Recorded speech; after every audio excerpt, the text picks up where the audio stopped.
What? 12k coins. That's amazing. Hello, everyone. Hello, shareholders. It's your CEO, Mr. Nix, bringing to you another episode of Building Your Team with the Bronze Pack Method. Now, looking at what we sold was a lot of individual player fitness cards and some BPL players.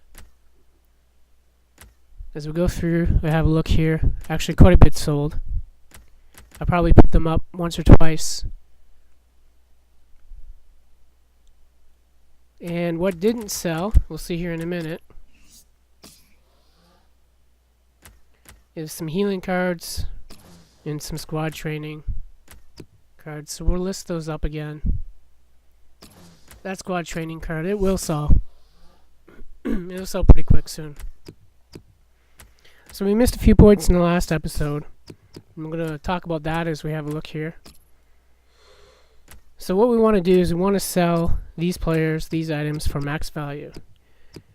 In doing that, you have to take into account the time it takes to sell.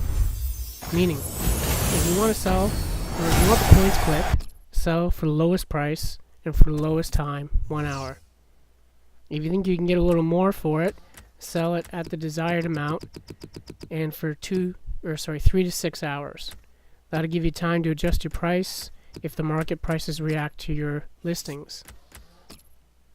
Now, sometimes I'll go just a bit above the lowest price. Sometimes I'll just put them on for 1,000 because I know they'll sell and I know I don't have to worry about it. It's all up to you. You'll have to take a look at what you think you can get, what the market's doing. Now, if it sells too quickly, then either you've not listed it up for enough or there's a high demand for it. And sometimes you'll be right at the cusp of the market switching for some reason.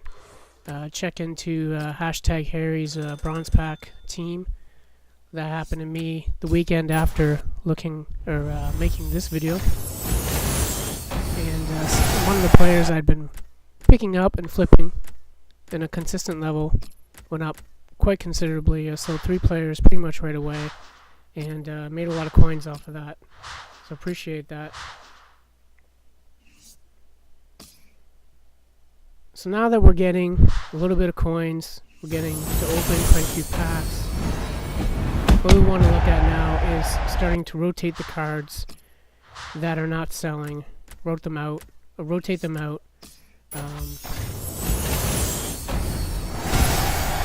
What I usually do is put the doubles on the place on transfer list, and then I'll go into a bronze SBC and build that with the players that are doubles for us. So what we're hoping to do right now is just flip a lot of cards at reasonable prices and a reasonable pace. And so if the card isn't selling, it's holding up something you can sell later on. So send it to the club or flip it into the bronze upgrade SBC. Now, when you're playing your team, you're getting those points at the top right hand corner. You get to level 10, you get another 10 spaces. You'll be doing something that we're not. We're not playing games on this right now, so we are seriously limited to only 30 spaces, and we have to really pick and choose what we can sell and when we can sell it. So something I've been watching is some people doing the bronze pack method and putting on the healing cards right away. Those best sell on the weekends for the weekend league, and you can get a little bit more money on the weekend league for those. So you wanted to put those in the club and remember them for the weekend, then put them on for the weekend. That's a fantastic idea. So we've come back a little bit later now, and we see waiting on some things. Those are the healing cards. That silver card, can't remember if that's sold or not. I don't think the Alfredo, the RM 68, I don't think it's sold.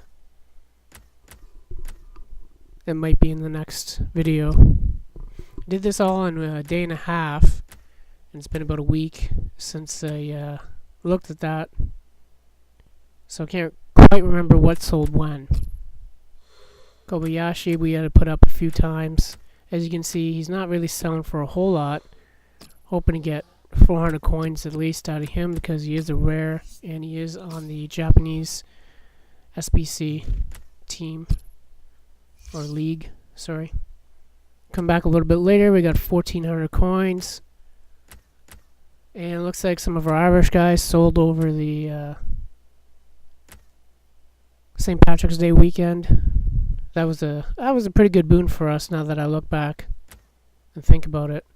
Because we sold 6, 7, 8 players that normally wouldn't sell. And we sold them all for at least of a pack, probably more. So that was pretty good timing on our part.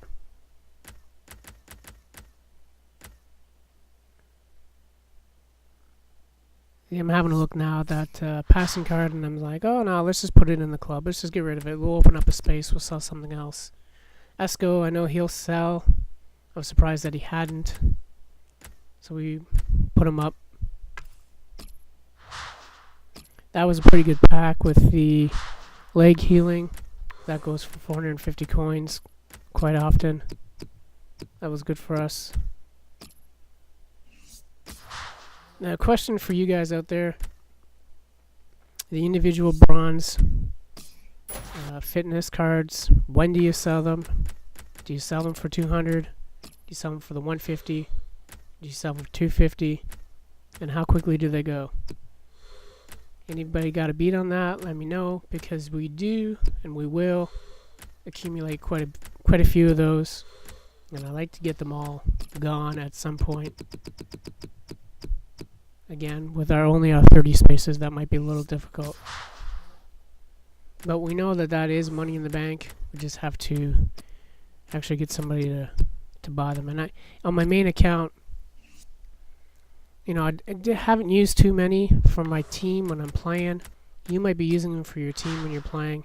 That's a great source of saving some money. But right now, I think I've got about 1,000 of them. So no, that's the contracts. We have 140 in the individual ones. So as you can see, that really does add up over time. The Vast Coast, it was a great card, but doesn't really sell. That was kind of disappointing. And you start to get on these runs where you don't actually open up a whole lot. You get into some bad packs. So if you get into 9, 10 packs at one time, go ahead and take a break and come back later. This is your CEO, Mr. Nix, signing off. We'll see you on the next episode.